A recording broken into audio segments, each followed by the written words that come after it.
Jean-Paul Sartre, eksistensialisme dan humanisme.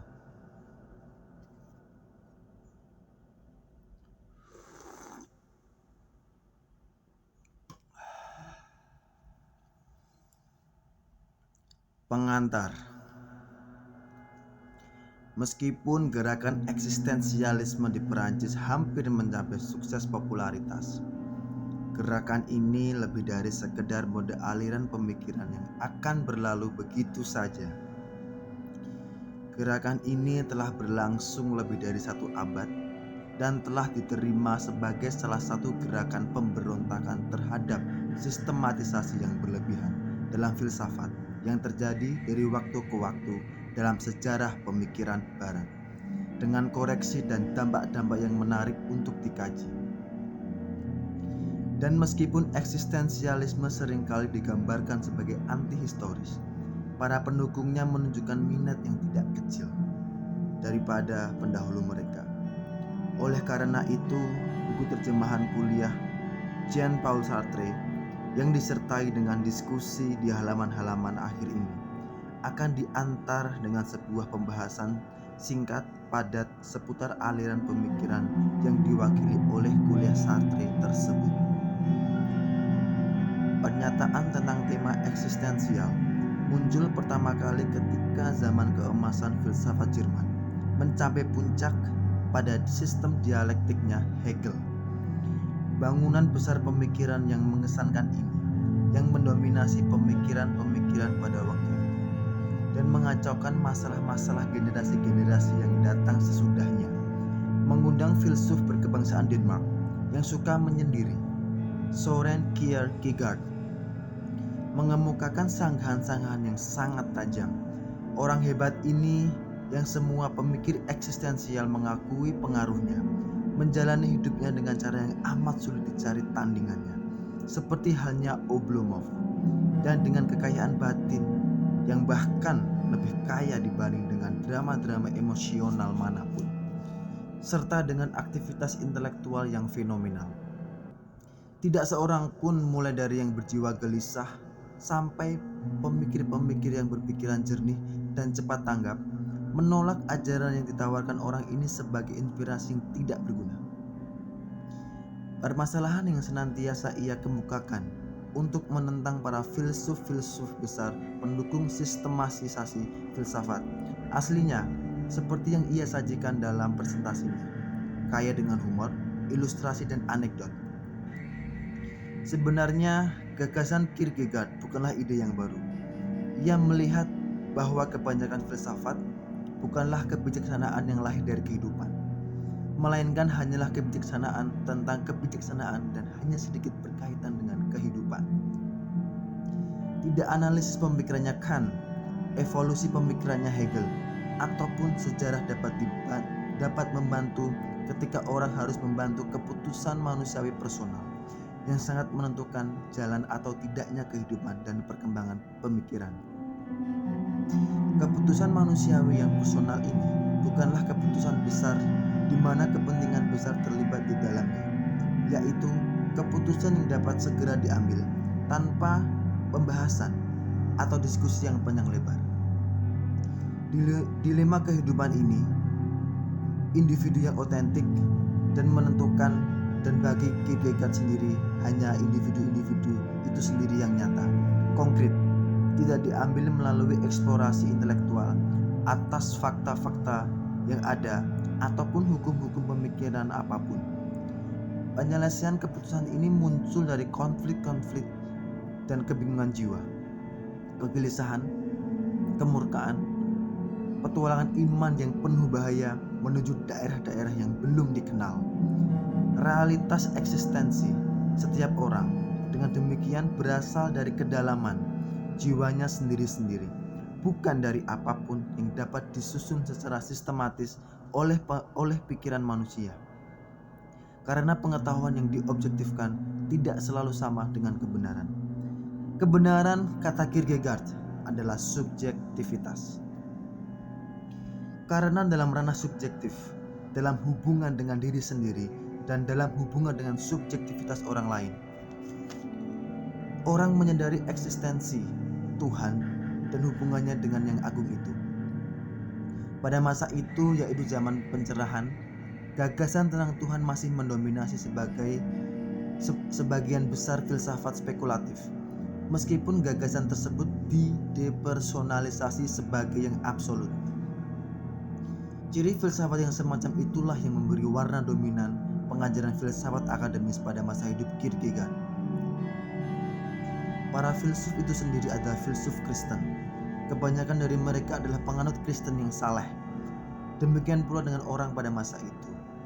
Para ilmuwan besar, sebagian terbesar adalah orang-orang Kristen. Namun demikian, karya-karya filsuf itu, seperti juga karya-karya ilmuwan-ilmuwan, justru mempercepat proses manusia meninggalkan Tuhan yang diyakininya. Dengan cara menganalisis yang ada menjadi hierarki ide dan rangkaian kategori-kategori, mereka mensekulerkan pemikiran publik. Dengan cara mengobjektifikasikan Tuhan sebagai ide, mereka mensekularkan Tuhan yang diyakini itu.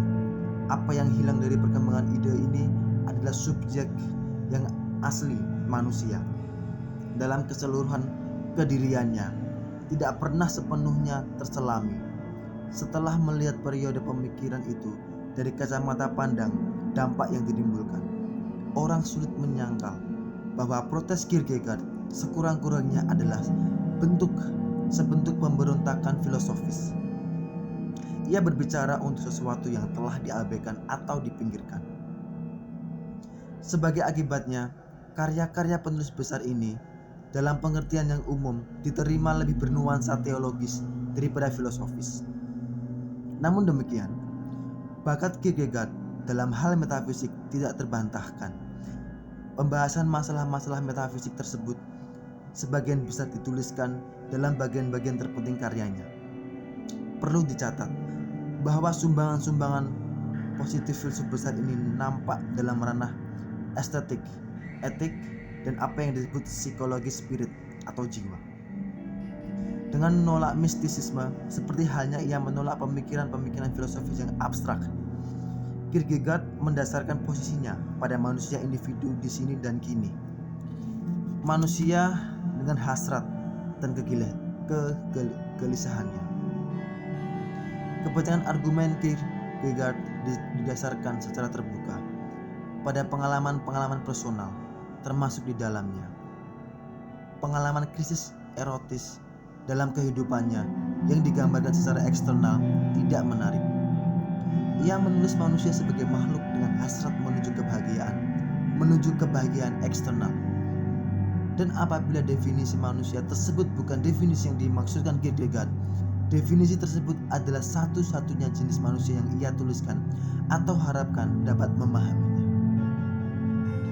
3 penyelesaian masalah hasrat manusia digali dalam tulisan-tulisannya: hasrat estetik, etik, dan religius, secara sistematis dan memadai untuk memberi bentuk dan kesatuan keseluruhan karyanya. Metode penulisan yang sangat tidak ortodoks, rentang emosional, yang membentang dari pernyataan-pernyataan yang menyiratkan kesalehan yang paling dalam sampai pembahasan panjang lebar tentang hal-hal remeh-temeh yang mengesankan kesembronoan, mungkin meninggalkan kesan yang lebih terasa dibandingkan substansi ketidakortodokannya yang tidak mudah untuk ditandai. Untuk menjaga cakrawala pemahaman yang luas sebagai orang penulis religius.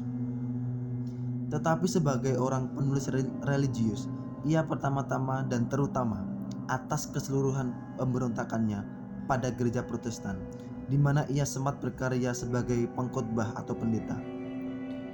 Maksud utamanya adalah penemuan kembali dan pembuktian iman tradisional, seperti yang ia tuliskan dalam final postscriptnya.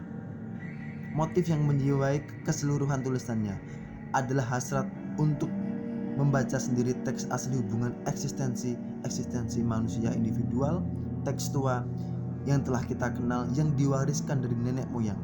Membaca kembali teks tersebut sekali lagi, apabila mungkin secara lebih personal. Personal adalah kata kunci.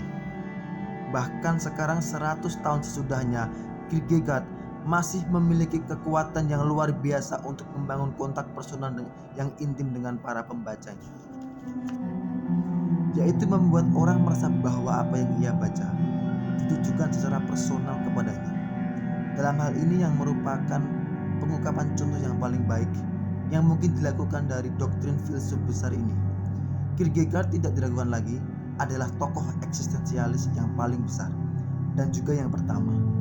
Namun demikian, kematiannya ditandai dengan penolakan yang ekstrim atas ajaran-ajarannya, kecuali di sebagian kecil wilayah Jerman. Ajaran-ajarannya tetap secara praktis tidak dikenal di luar negaranya sampai abad ini.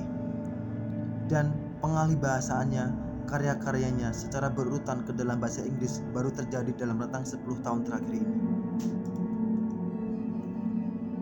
Selama kekacauan intelektual antara dua perang besar, pengaruh Kierkegaard mulai menguat di Jerman dan dikaitkan dengan aliran pemikiran pasca Nietzschean, karena Nietzsche yang nampak tidak pernah mendengar apapun tentang Kierkegaard adalah seorang eksistensialis dalam penekanannya yang hampir romantik pada hasrat, kegelisahan, dan keputusan manusia individual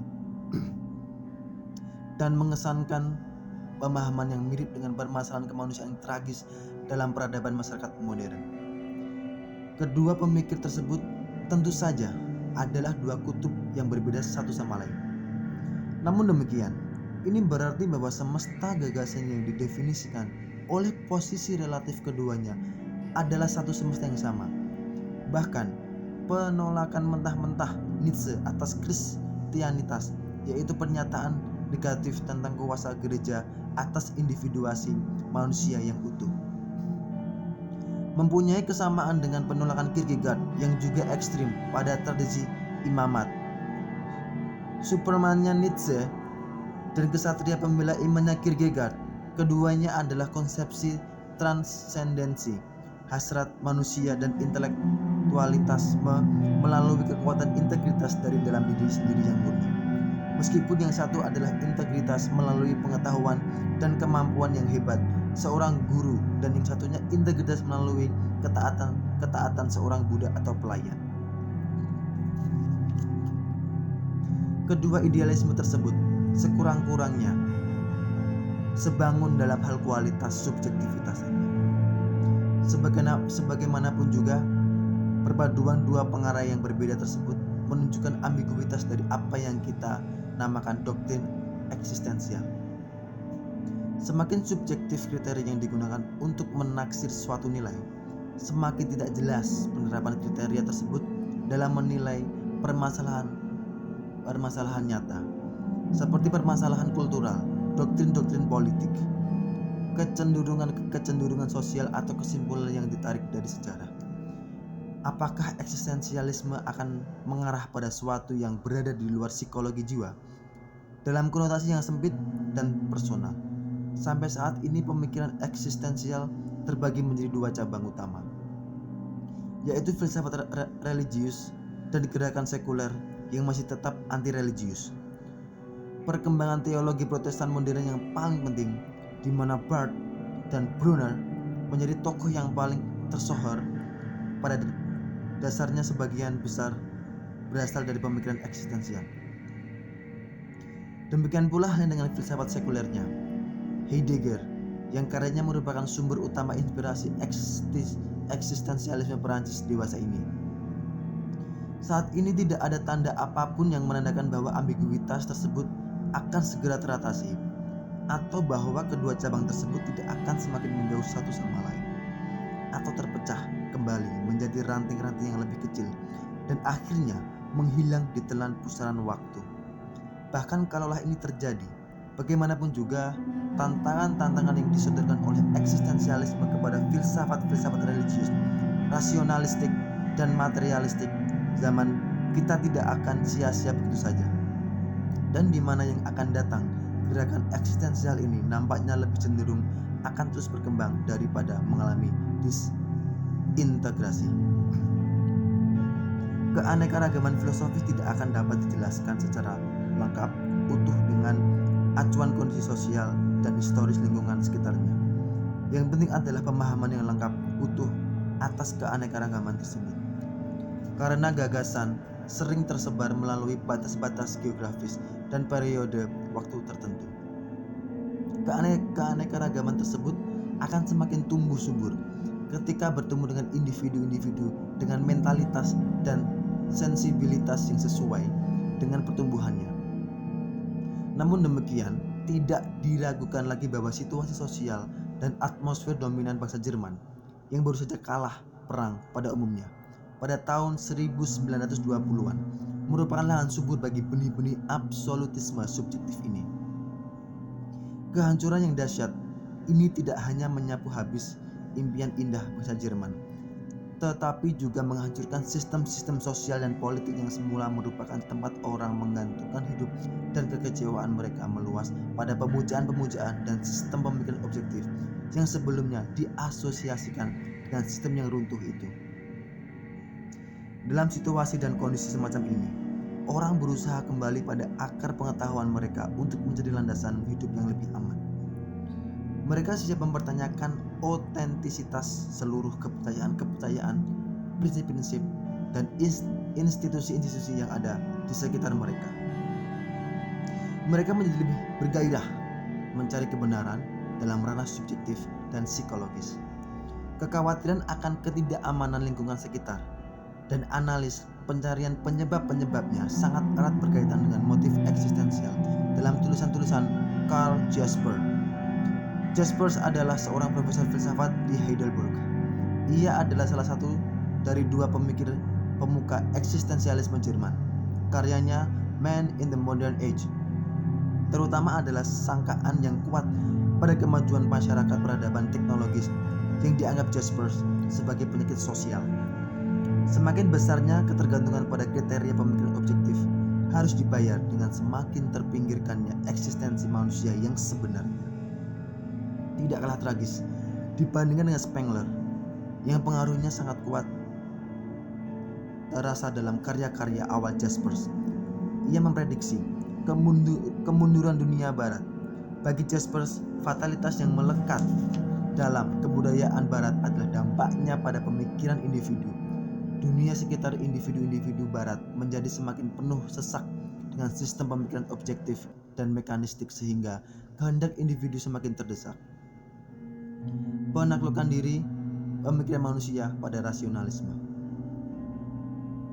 dan keahlian manusia pada teknik mengandung konsekuensi yang meski menghibur manusia dengan perasaan bahwa ia mengalami kemajuan, namun memaksa manusia modern mengingkari atau menolak kekuatan fundamental dari dalam hidupnya sendiri.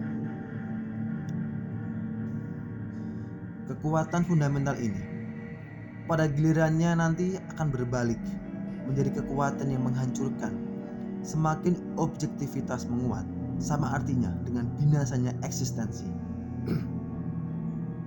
Jaspers menyatakan bahwa jika logika kemajuan teknik memang benar-benar akan mengantarkan pada kehancuran eksistensi manusia di dunia saat ini, maka tidak ada lagi yang dapat menghambat proses tersebut. Mungkin pernyataan tersebut lebih terasa kebenarannya sekarang daripada dulu ketika Jaspers menuliskannya. Jaspers mengakui diri sebagai penganut Katolik. Ia melihat bahwa tidak ada jalan keluar untuk mengatasi dampak buruk kebudayaan kita, kecuali dalam penerimaan pengakuan manusia modern bahwa meskipun ia tidak dapat menjadi lain selain makhluk yang bebas, ia juga tidak akan pernah dapat memenuhi segala kebutuhan sendirinya. Ia bebas untuk membuka hidupnya meski dalam penderitaan bagi kuasa Tuhan yang hidup atau bertegar hati menolak dan mengingkarinya. Dengan demikian, argumentasi Jaspers memuncak pada filsafat religius, yaitu filsafat yang mungkin kurang atau lebih dapat diasimilasikan dengan tradisi Kristen, seperti filsafatnya Kierkegaard. Meskipun demikian, sementara kekhawatiran Kierkegaard akan kiamat Kristianitas yang termekanisasikan seringkali secara mengagumkan terbukti.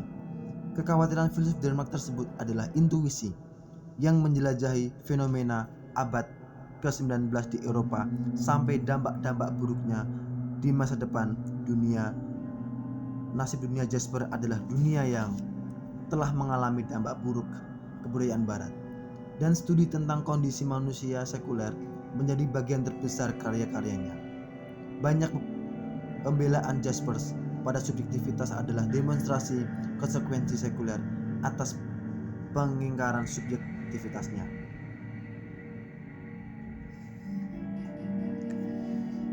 Tetapi bagi Martin Heidegger, filsuf besar lain yang hidup satu masa dengan Jaspers dan seorang filsuf Freiburg, tidak ada apapun yang mengatasi manusia sendiri yang dapat memecahkan masalah eksistensi manusia.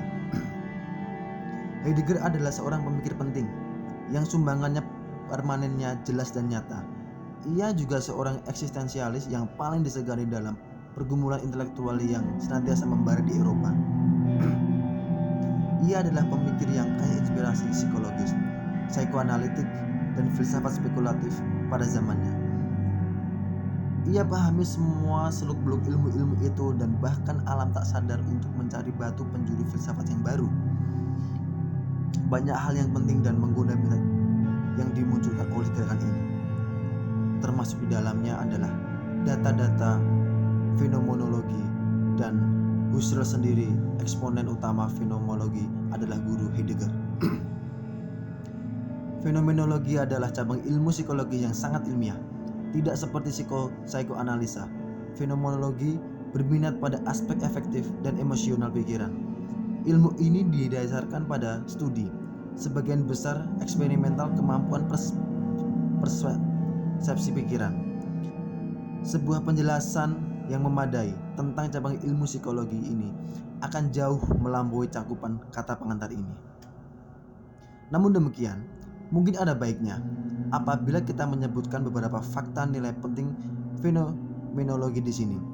Apabila kita menggambarkan, misalnya, palang lengkung hitam di atas kertas bujur sangkar putih, kita akan melihat palang itu sendiri, atau celah-celah di sekitar palang itu. Kita tidak mempersepsikan keduanya secara bersamaan. Taruh saja demikian. Anggap saja bagian yang hitam sebagai sela, gambar sela. Kita akan melihat gambar sebuah bunga dengan 4 helai kelopak konvensional pada gambar putih yang berlatar belakang warna hitam. Apa yang membuat kita mempersepsikan sebagai palang atau bunga? Seorang tukang kebun mungkin akan lebih besar kemungkinannya mempersepsikan sebagai bunga, sedangkan seorang militer akan melihatnya sebagai palang. Persepsi tergantung pada elemen-elemen pilihan yang telah ada sebelumnya, yang menentukan bentuk yang kita persepsikan. Tidak hanya bentuk geometris yang beraneka ragam itu, tetapi juga setiap fenomena yang kita sadari. Apa yang kita persepsikan bukanlah pantulan sesuatu yang objektif yang diduplikasi dalam pikiran kita, tetapi hasil pantulan itu dan aktivitas pikiran kita. Dan sekali lagi, ini adalah fungsi ketegangan atau kecenderungan pada suatu tujuan tertentu. Mudah untuk menemukan kaitan masalah persepsi ini dengan psikoanalisa. Lebih mudah bagi para pengikut Adler daripada Freud. Dengan demikian, objektivitas tidak ada, atau seandainya memang ada, objektivitas hanya ada dalam pengetahuan bentuk-bentuk yang mungkin dalam persepsi kita, dalam seluruh kaitan dan saling ketergantungan dengan kesadaran kita yang mungkin dapat direduksi menjadi suatu formula dasar tertentu dan akan menunjukkan secara menyeluruh pengetahuan tentang subjek yang mempersepsi secara keseluruhan, subjek yang transenden, di mana proses persepsi terjadi. Itulah tujuan para fenomenolog murni, meskipun dimulai dengan data-data deskriptif yang seringkali diperoleh melalui eksperimen. Karya-karya mereka jelas sekali mengikuti tradisi Kantian. Tetapi elemen persepsi yang digunakan di sini adalah elemen persepsi yang dinamis dan vitalistik, dan diseimbangkan selamanya pada ujung pilihan. Tradisi pemikiran spekulatif yang amat abstrak ini diteruskan oleh Heidegger untuk studi kemanusiaan yang penuh gairah di dunia kita yang penuh gejolak, sejalan dengan minat Husserl gurunya. Heidegger tahu, seperti halnya Kierkegaard, intensitas kegelisahan manusia merasakan dan mengetahui bahwa ia hidup, bahwa perasaan dan pengetahuan itu adalah akar dari segala kegelisahan manusia. Apabila seperti yang ditunjukkan oleh fenomenologi, kita tidak tahu objek ataupun tidak tahu bahwa diri kita adalah subjek. Apabila yang kita tahu hanyalah fenomena yang merupakan produk sementara dan kontingen dari tindakan-tindakan yang saling berhubungan antara kedua subjek objek yang tidak diketahui. Itu akibatnya terlahir di dunia semacam itu sama artinya dengan terapung-apung di lautan fenomena, lepas tanggung jawab atas eksistensi kita sendiri, dan bahkan akan lebih menderita lagi ketika kita menyadari bahwa semua yang telah kita jalani tidak ada artinya.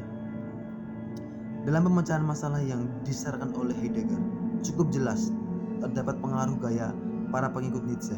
Satu-satunya harapan yang tersedia bagi manusia adalah menyadari dan menerima kebenaran atau fakta bahwa subjek atau objek itu memang tidak terelakkan.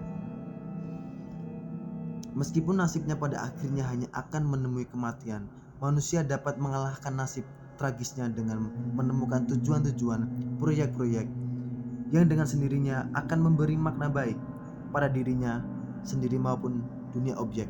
Semua ketiadaan makna baik dalam maupun di luar dirinya. Memang tidak ada alasan yang cukup memadai mengapa manusia harus melakukan hal ini, dan ia tidak akan mendapatkan apapun kecuali pengetahuan otentik bahwa ia ada. Tidak banyak yang berhasil membuat eksistensi mereka menjadi otentik. Sebagian terbesar mencoba dengan berpikir sesedikit mungkin tentang kematian.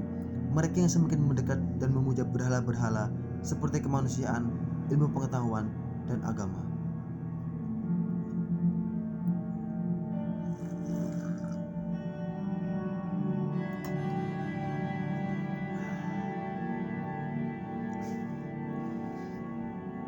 Ateisme garis keras yang dilepaskan oleh benang-benang halus heroisme adalah doktrin kanonik eksistensialisme Prancis, aliran pemikiran Sartre. Namun demikian, ada beberapa tokoh protagonis eksistensialisme di negara itu. Salah satunya adalah filsuf dan dermawan Gabriel Marcel yang menjadi eksistensialis sepenuhnya justru ketika mereka masuk gereja Katolik Roma.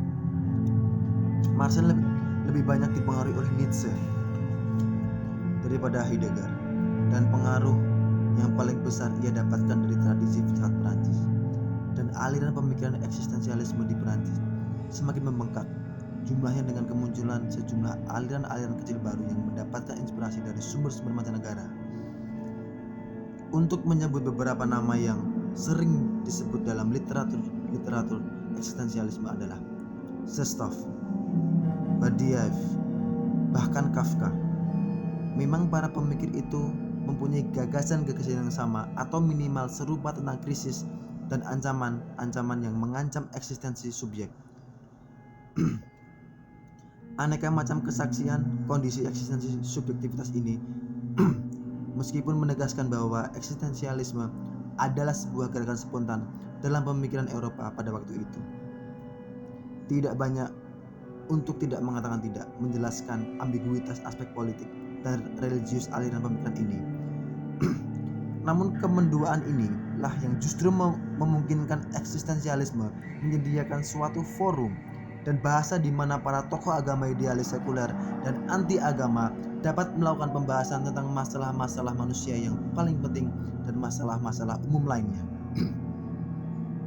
Fungsi inilah yang menjadi mungkin oleh personalisme yang intens, metode eksistensial yang mengesahkan Sartre mempertahankan filsafat ini sebagai filsafat humanis. Sebenarnya eksistensialisme merupakan sebuah reformasi dan sekaligus formasi humanisme. Bagi para pendiri tradisi humanistik ini, manusia terlahir sebagai baik atau sekurang-kurangnya secara etis netral, sampai filsafat yang korup dan institusi-institusi yang tidak adil mengubah kehendaknya. Konsepsi manusia ini tidak lagi dapat dipertahankan secara ilmiah semenjak masa psikoanalisa dan tidak dapat diterima dalam ajaran-ajaran Kierkegaard, Nietzsche, dan Heidegger. Ajaran humanisme eksistensialis kontemporer jelas sekali menolak dan menentang secara etis dan sangat keras. Bahkan dalam kasus Sartre yang tidak etisnya mewarisi tradisi validitas universalnya Kant. Sekurang-kurangnya sejauh si pelaku dapat memperkirakannya. Namun demikian, kriteria tidak etis yang digunakan Sartre sangat dekat dengan gambaran dosa menurut deskripsi agama. Menurut Sartre, tindakan yang tidak etis selalu ditandai dengan kontradiksi dalam diri sendiri yang ia namakan mauvaise foi, mauvaise foi, adalah konsep pokok eksistensialis pengikut Sartre. Konsep ini secara tepat diilustrasikan dengan contoh-contoh yang konkret dalam karya-karya lain Sartre. Saya selalu menerjemahkan konsep ini dengan menipu diri yang nampak lebih sesuai dengan makna literal dan cukup dekat dengan makna sebenarnya frase tersebut. Konsep Sartrean lain yang penting adalah engagement, yang di sini diterjemahkan menjadi komitmen. Konsep ini sama sekali lain dengan kata yang sama dalam bahasa Inggris engagement. Dalam eksistensialisme, pada dasarnya unilateral. Pada titik inilah tradisi idealisme sekuler dan tradisi religius dipertemukan, sekurang-kurangnya untuk sementara waktu, oleh para psikolog analitik. Selain itu, pertemuan antara kedua tradisi itu juga terjadi dalam persepsi psikolog analitik bahwa tidak ada suatu apapun dalam diri manusia yang individual, personal, dalam pengertian isolasi, perasaan bersalah. Tetapi apabila apa yang paling subjektif adalah apa yang secara umum paling rahasia, intim, bagaimana mungkin filsafat eksistensialisme memperoleh materi esensial bagi studinya? Justru ketersediaan materi studi inilah eksistensialisme telah menjadi sebuah filsafat yang praktis untuk pertama kalinya di Prancis. Ketersediaan di sini bukan dalam pengertian bahwa kelompok-kelompok individu-individu di Prancis mencobakan inspirasi-inspirasi filsafat ini dalam hidup mereka.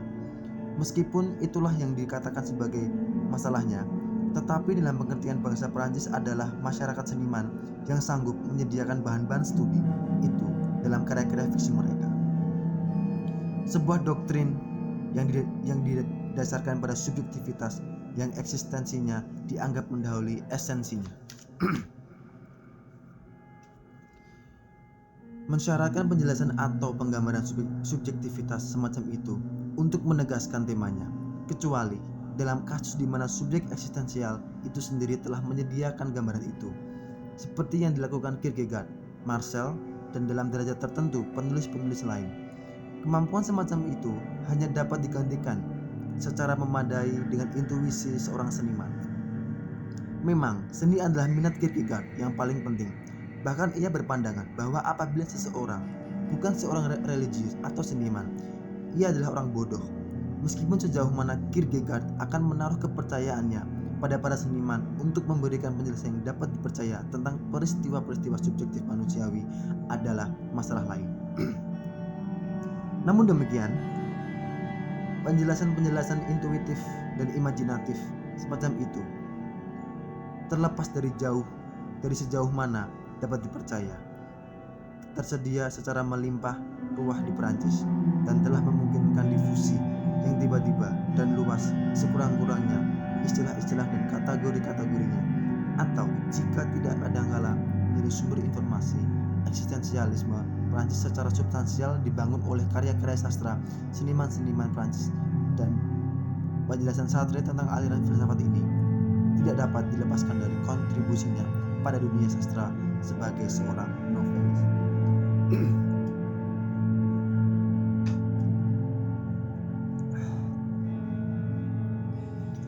Tidak seorang pun dapat meramalkan hasil atau nilai akhir aliran pemikiran ini.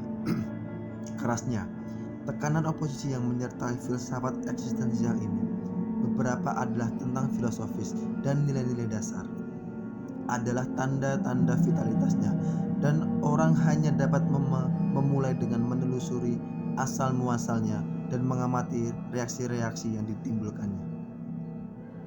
Untuk mengetahui sejauh mana filsafat ini mengakar dalam sejarah kebudayaan Eropa dewasa ini, tanpa menyebut afinitas-afinitas dengan gerakan-gerakan eksistensial lebih lanjut yang mempunyai dampak yang sangat kreatif.